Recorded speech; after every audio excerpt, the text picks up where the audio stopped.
As decisões informadas começam aqui. Apoie o jornalismo independente e garanta acesso aos artigos de opinião exclusiva. A verdade não tem preço, mas as notícias que dão forma aos seus hábitos de leitura, sim. Agora, com 20€ de desconto. Assine em observador.pt.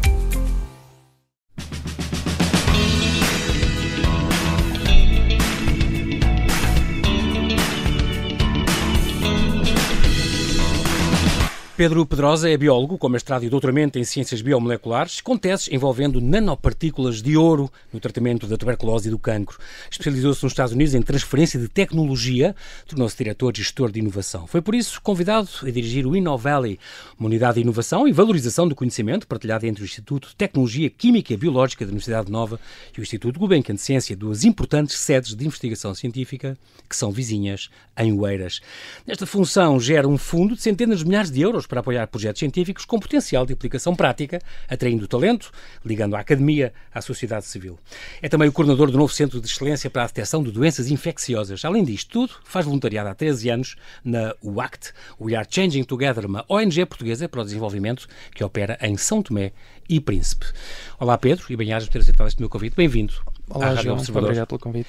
É um grande prazer estar aqui a falar contigo. Tu és casado, tens dois filhitos, dois rapazes como eu, é verdade. Com idades muito próximas, os meus ainda é mais próximos, porque são gêmeos, mas os seus têm o quê? 2, 3 anos? Um vai fazer anos para o próximo mês, vai fazer 2 anos, e o outro faz 4 em janeiro.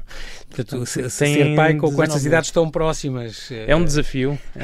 E ao mesmo tempo este trabalho, conciliar isto tudo, às vezes não é fácil, imagino. Não, é um desafio. São algumas, às vezes é preciso poupar um bocadinho nas horas de sono para se conseguir fazer tudo, mas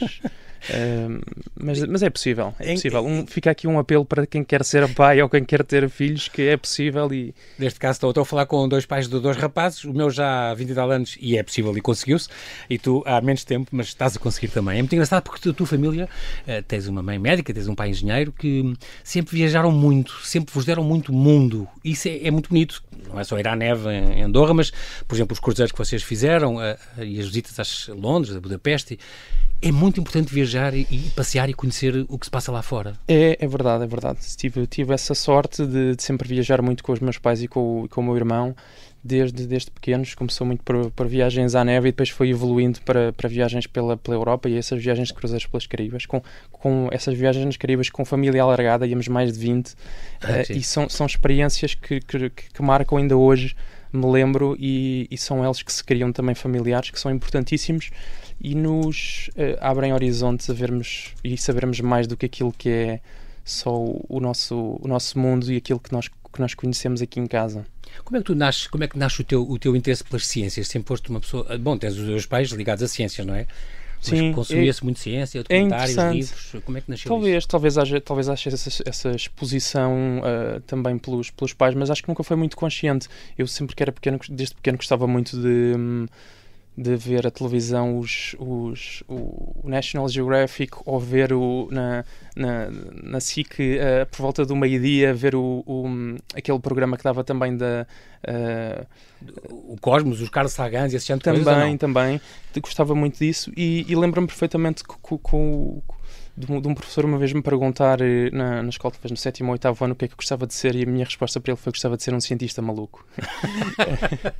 Há uma parte que menos acertou. E portanto isso acabou por ser esse caminho que eu fui seguindo. Começou por ser naturalmente ciências, e depois daí os interesses foram a pessoa vai amadurecendo e as coisas vão acontecendo na vida e a pessoa vai criando o seu caminho.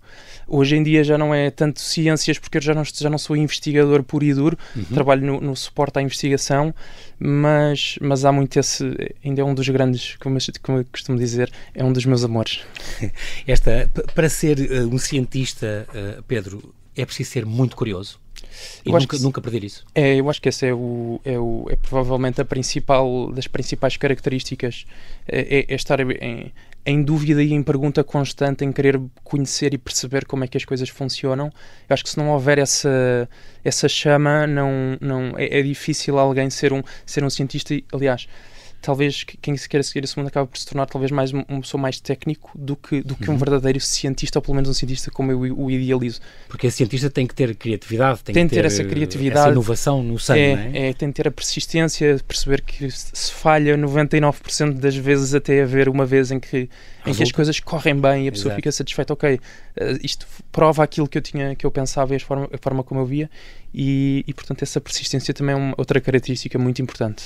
Tu passaste por Biologia, formaste na Faculdade de Ciências em Lisboa, passando também pelo associativismo, estiveste na Associação de Estudantes, fazias parte, e depois já o mestrado e o doutoramento teve a ver com a genética molecular, com biomedicina, com ciências biomoleculares, nos dois casos, nas duas teses, com nanopartículas de ouro. Como é que o ouro surgiu na tua vida? É muito engraçado. Um a ver com a tuberculose, outro a ver com o cancro. Sim. Nanopartículas, porque o ouro é caro, se calhar. É muito interessante. Esse é provavelmente dos primeiros comentários quando se ouve nanopartículas de ouro, e se calhar é uma coisa muito cara.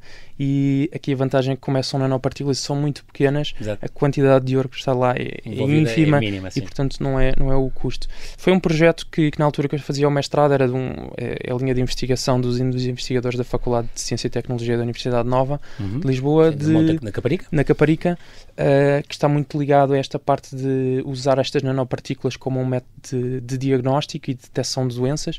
Pareceu-me muito interessante e propus-me a fazer lá a minha tese de mestrado, e desde aí acabei por também seguir esse caminho. As coisas correram bem, conseguimos criar algumas coisas interessantes e publicar, e depois propus-me também lá a fazer doutoramento. Usaste as mesmas partículas, mas desta vez, em vez de ser para o diagnóstico de tuberculose, era para a resistência ao cancro. Mas porquê? O que é que o ouro tem de especial que ajuda a detectar uma tuberculose e, ao mesmo tempo, deixa passar um tratamento de cancro? As nanopartículas de ouro são muito interessantes porque elas, quando passam à nanoscala, portanto, quando as reduzimos a tamanhos muito pequenos... Quase moleculares, não é?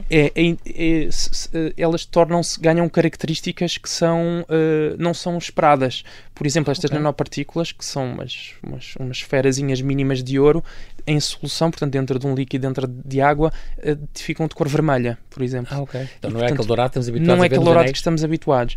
E como essas têm outras características, que é o ouro liga-se facilmente a outras moléculas orgânicas e tem algum tipo de químicas de ligação preferenciais, o que permite que seja fácil, por exemplo, ligarmos ADN a estas nanopartículas ou ligarmos proteínas, e depois podemos usar isso para fazer estratégias de detecção e de diagnóstico ou de terapia. Portanto, ligarmos proteínas ou DNA a estas partículas e administrando, em teoria, a uma pessoa, conseguirmos que elas tenham o efeito do veículo que lá está. E também tem outra coisa muito interessante, que é torna o tratamento mais eficaz. Tornar o tratamento, que por exemplo, pensando em tumores, os tumores naturalmente têm os vasos sanguíneos que crescem à volta dos tumores, naturalmente são mais porosos, têm falhas, porque crescem de uma forma muito emaranhada. E estas nanopartículas são tão pequenas que elas facilmente conseguem sair. Elas saem por estes vasos e então preferencialmente tendem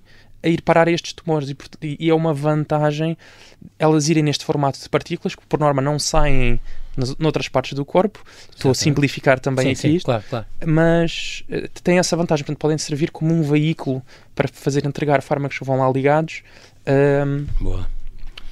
ao sítio onde é preciso. Esta experiência profissional, depois tu tens a ver com a Nano4 Global, que continua, não é? Uma startup de métodos de diagnóstico. Exatamente, essa startup surge um bocadinho ligada também ao que foi a minha tese de mestrado. É uma startup que foi montada pelos meus orientadores de doutoramento e de mestrado, e que surgiu desta ideia de se conseguir criar então um método de diagnóstico na altura de tuberculose.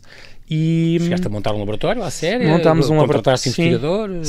Sim. A empresa teve todo esse passo, e foi uma experiência super enriquecedora de perceber como é que funciona este mundo das startups da área da biotecnologia, como é que as coisas começam, como é que se monta um laboratório, como é que começa isto com termos uma patente. Fizeste cá tudo? Tudo cá na Caparica, portanto na FCT, na Caparica. Monte Caparica.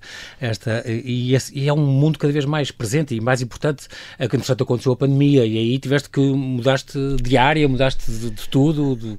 Neste contexto foi tudo uma mudança complicada. Sim, nessa altura, para mim fez-me sentido. Eu acabei por fazer todo o meu percurso, uma grande parte do meu percurso, do meu mestrado, doutoramento e depois esse início na empresa ali na FCT, portanto, contamos provavelmente uns 8 anos, e achei que era a altura de mudar de casa, procurar um ambiente diferente, pôr obstáculos a mim próprio, porque me sentia um pouco também demasiado na minha zona de conforto. Isto é algo que eu sempre procurei também na minha vida em todos os ângulos, e este não era exceção. Achei que era a altura de seguir, procurei outras oportunidades. Na altura estávamos em pandemia e ninguém contratava ninguém. Exato. Havia aqui uma contenção, mas acabei por encontrar esta oportunidade de... Ainda tive uma pequena passagem na Faculdade de Ciências Médicas na Caparica durante 6 meses num pós-doc. Para mim aquilo foi... Como investigador? Como investigador. Mas aí percebeste? Também já não é por aqui. Ainda ligado a métodos de diagnóstico, mas foi aí que eu percebi, é fazer investigação já não é este o caminho que eu quero.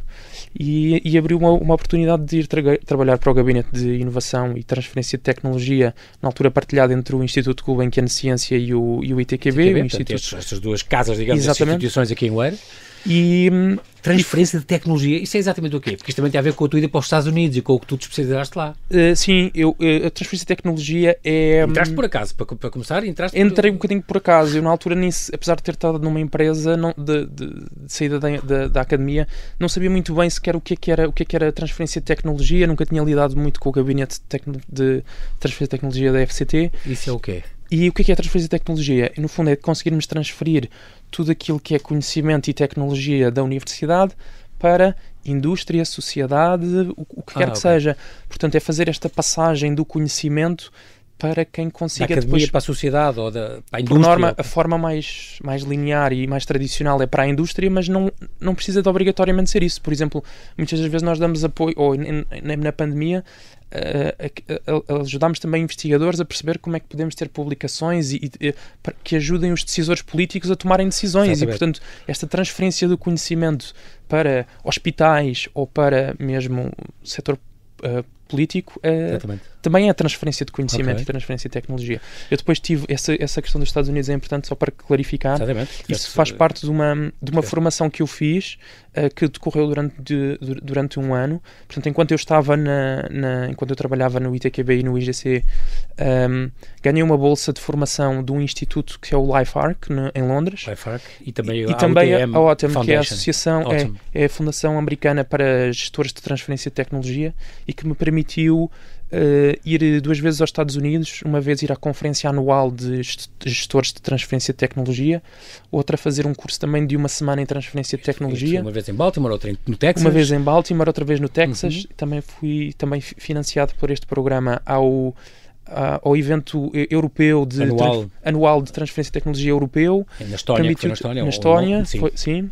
O ano passado. Isto foste um dos 11 selecionados, havia 200 candidaturas. Fui um dos 11 selecionados, foi provavelmente entre 200 candidaturas europeias, e foi uma oportunidade muito incrível também de criar aqui a minha rede de contactos dentro da Europa e nos Estados Unidos, que depois permitiram que o meu trabalho funcionasse também cada vez melhor. Depois foste convidado para gestor de inovação, então, e depois mais tarde diretor de inovação.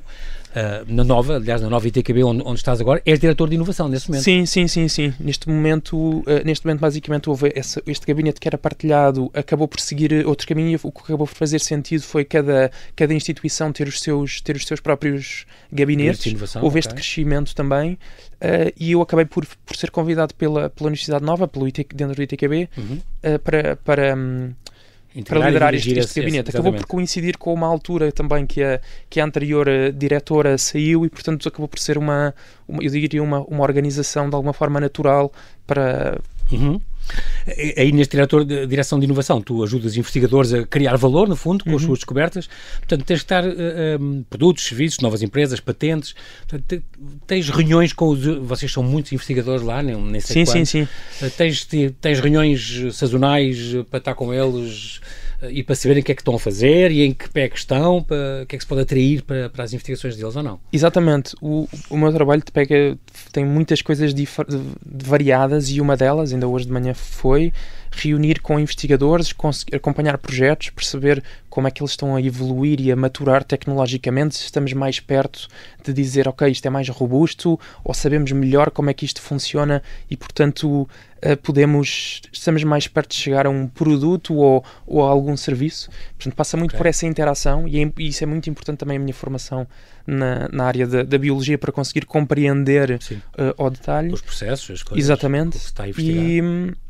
E portanto, isso é fundamental, reúno com muita frequência com os investigadores. Este fundo, um fundo interno para as provas de conceito tecnológico, as famosas provas de conceito tecnológico, são mais de 200 mil euros por ano que tu podes gerir, e que é cofinanciado pela Universidade Nova, pela Fundação Carlos Gulbenkian e pela Câmara do Eiras. Sim.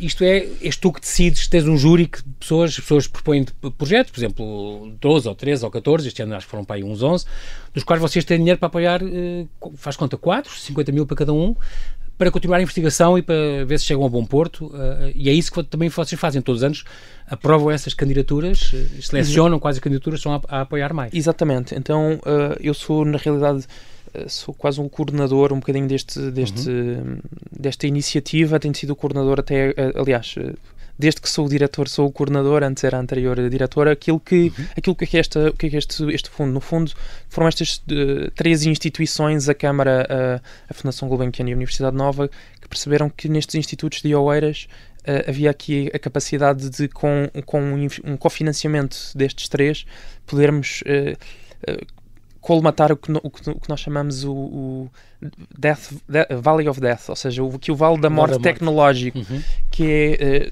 Existe financiamento nacional e internacional para investigação fundamental, investigação básica, e depois temos investimento, muitas das vezes, de privados, de fundos de investimento ou de empresas, para tecnologias maduras e com algumas provas. Mas existe aqui um vale em que é difícil de encontrar financiamento, onde já não é bem investigação fundamental, pura e dura, mas também já não é uma aplicação concreta já. Mas também tem muito risco, pode muito falhar, e portanto combate um bocadinho essa transição e ajuda. Tenta fazer isso. E o que nós fazemos, temos um painel externo e o meu trabalho é angariar dentro das instituições candidaturas, coordenar o painel externo, fazer essa avaliação, não somos nós que fazemos. E depois atribuir estes prémios. Temos um evento anual que tem sido sempre um sucesso, onde chamamos toda a comunidade e empresas envolventes a conhecer quem é que foram os projetos vencedores, também à altura em que os próprios investigadores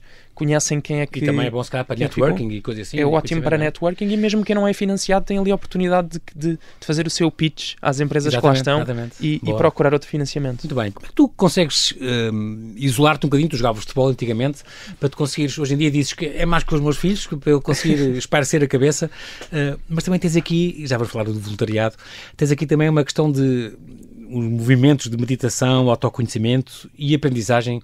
Isto é tudo a mesma coisa ou fazem fases diferentes para parares um bocadinho da tua vida normal, diária? É interessante essa fase, ou essa perspectiva da meditação. Ela acabou por iniciar...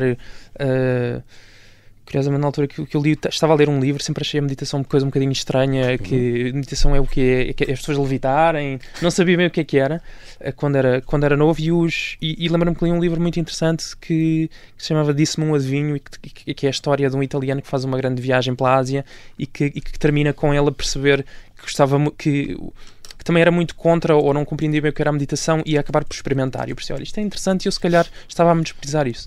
Curiosamente, nessa altura, a minha mãe disse-me: vou fazer um curso de meditação, queres vir comigo? Isto é algum tipo de sinal que é por aqui. E então acabei por ir e descobri um mundo novo que infelizmente não consigo meditar nos dias de hoje tanto como gostava antes. Mas de vez em quando ainda fazes isso? Mas de vez em quando ainda faço, ainda tento treinar, porque isto na realidade é só percebermos que nós estamos muito habituados a olhar o mundo para fora e ter o nosso foco a olhar para fora e perceber que o mundo também é infinitamente grande para dentro. Quando olhamos para dentro, nos procuramos o que é que nós queremos, quem é que nós somos, o que é que gostamos, o que é que sentimos, e perceber que é que andamos aqui a fazer e como é que podemos não estarmos só em modo piloto automático de ação-reação, mas conhecermos e sabermos como é que podemos ser mais centrados naquilo que são os nossos valores e aquilo que nós acreditamos. Muito, muito importante para isso é este teu trabalho de voluntariado, que já começou para ti há 13 anos, se não me engano, que entraste nesta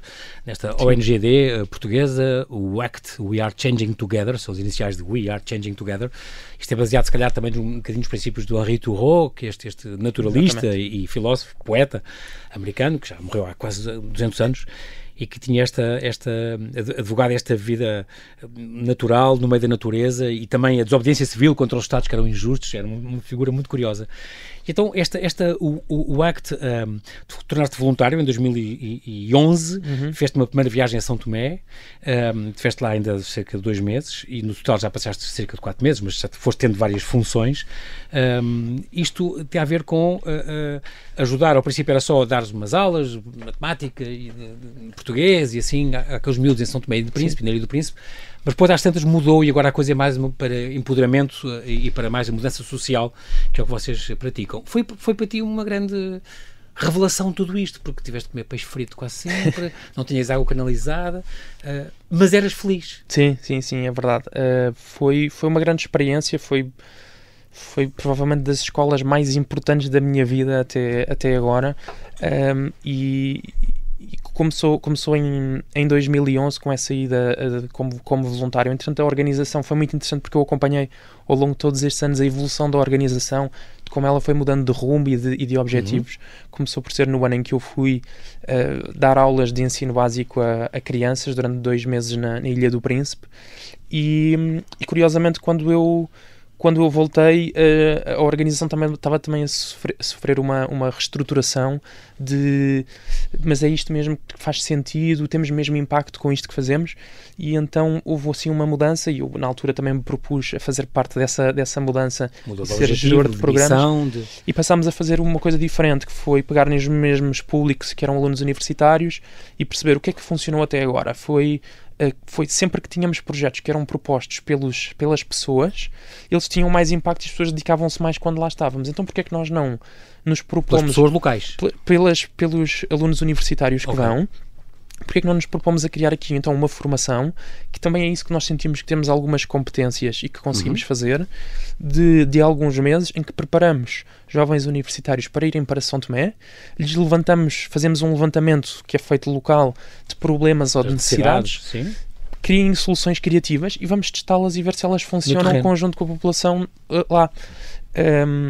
E portanto foi assim que isto foi os changemakers, e assim lá vão changemakers, e eu depois acabei por me tornar, tornando aqui, encurtando um bocadinho a história, acabei por me tornar presidente da organização durante 3 anos, e foi aí que eu voltei a ir mais 2 meses para a ilha para São Tomé desta vez, a coordenar os projetos, e foi uma escola incrível porque me permitiu, foi uma altura em que eu estava, enquanto fui presidente, a tirar também o meu doutoramento, e foi uma altura incrível em que eu fui exposto a experiências que, arrisco-me a dizer, nenhum outro aluno de doutoramento que não tenha voluntariado ou que não faça este tipo de coisas que tenha a ver com gerir pessoas, gerir equipas, gerir uma associação do ponto de vista financeiro, gerir uma equipa internacional que era em São Tomé e em Portugal. Havia também estrangeiros no vosso programa? Na vossa ONG? Sim, também localmente em São Tomé.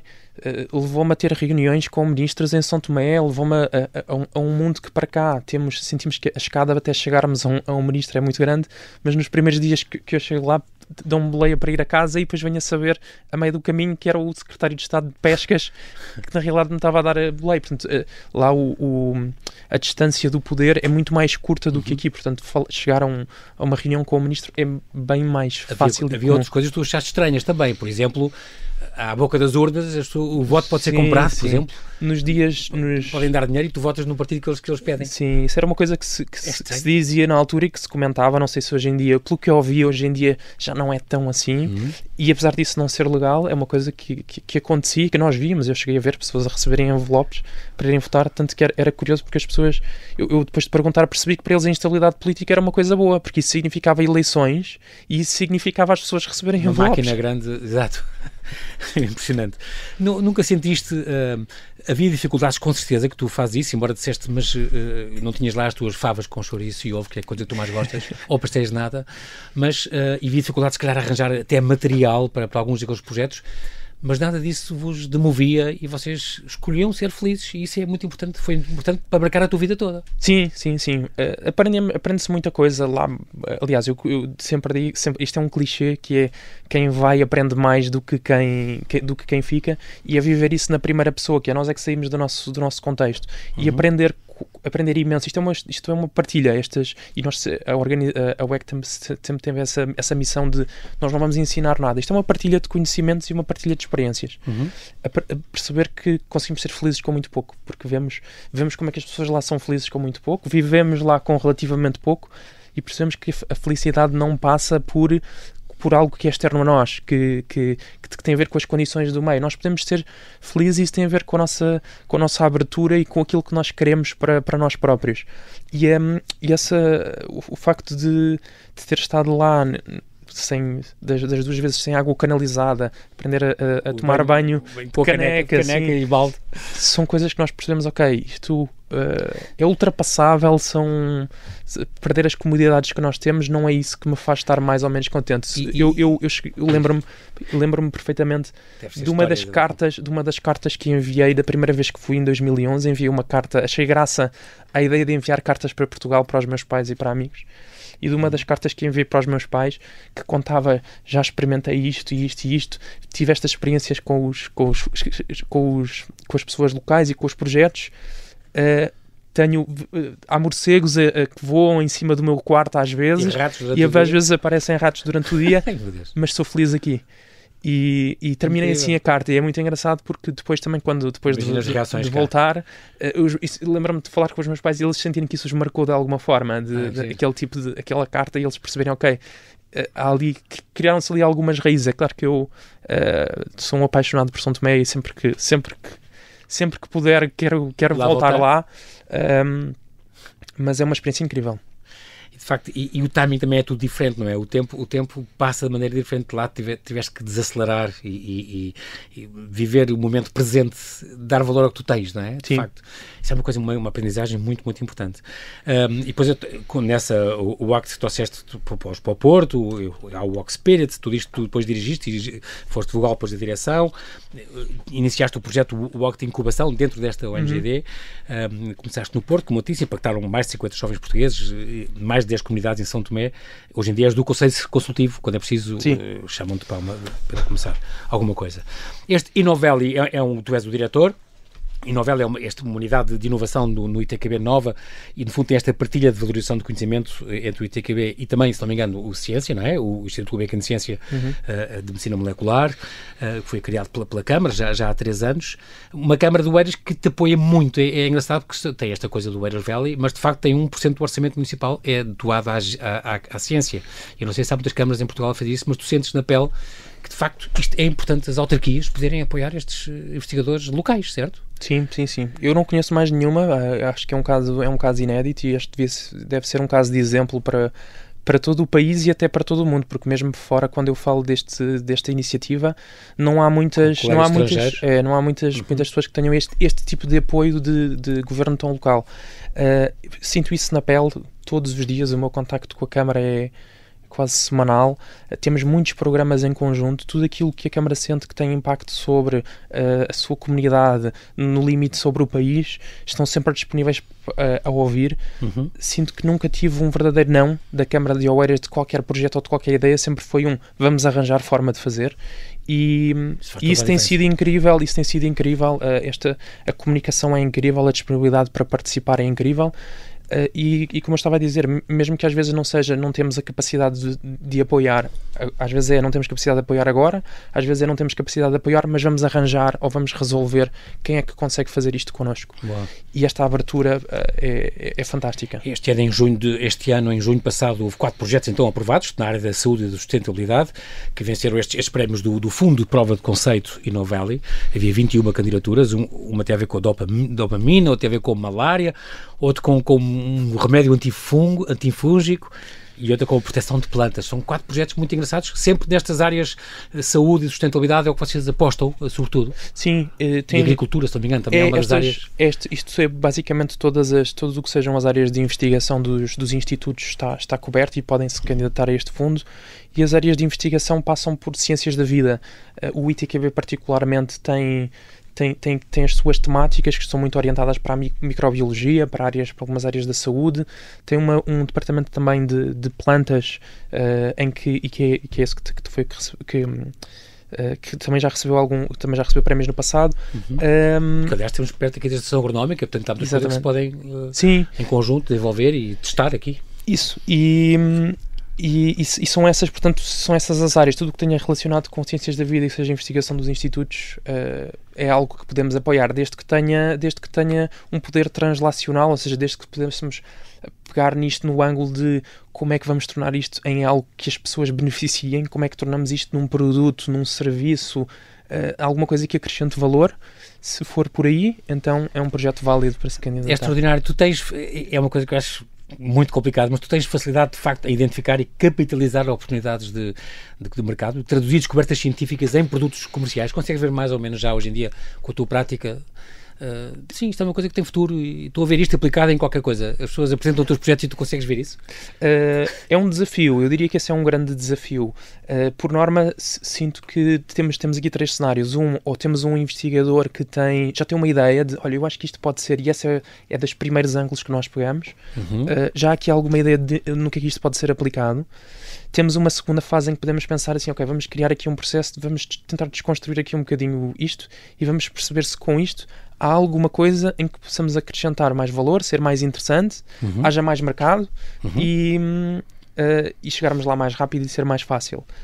E depois existe também uma terceira hipótese que é não se fazer ideia para que é que aquilo serve ou porque é que se pode usar. Nós próprios, para mim, também ser um desafio de para que é que isto pode ser usado, e aí passa muito por um processo de rede, de acionarmos a nossa rede de contactos, de empresas, de outros influenciadores e dizer assim, tenho este projeto, tenho esta tecnologia, isto é interessante. Encaixa em algum... Exatamente. Não sei exatamente para que é que isto pode ser interessante, desconfio que pode ser por aqui, o que é que tu achas? E aí vamos recebendo feedback e as pessoas dizem, isto é muito interessante, mas olha, por aqui não é o caminho, vai ser muito difícil não é por causa da connosco, regulamentação. não sei quantos. Mas olha, fala com aquela pessoa que pode te ajudar. E muitas vezes é por aí. Essa rede é muito, muito importante nestes casos. Então o ITQB Nova, a tua casa, é o coordenador local do novo DX Hub. Estamos a falar de um centro de detecção de doenças infecciosas, isto é uma coisa nova. Tu vais coordenar este ecossistema português do DX Hub. Isto é um dos centros de excelência europeus. Houve um financiamento de 4,7 milhões de euros para estes centros de excelência. Tem a ver com os zoonoses, com as doenças trazidas por animais e com transmitidas por vetores. E, no fundo, o teu trabalho vai ser o quê? Há pessoas já a investigar estas doenças do futuro que vêm aí, que nos podem atingir e como, se isso acontecer, o que fazer? É uma das lições da pandemia? Eu acho que sim, eu acho que já existe, pelo menos dentro do ITQB já existia, e isto foi um grande pretexto para nós ganharmos também mais força e dizermos, vejam como tínhamos razão, é fundamental investirmos na prevenção das pandemias futuras. Temos projetos dentro do ITQB financiados, muito focados nessa área.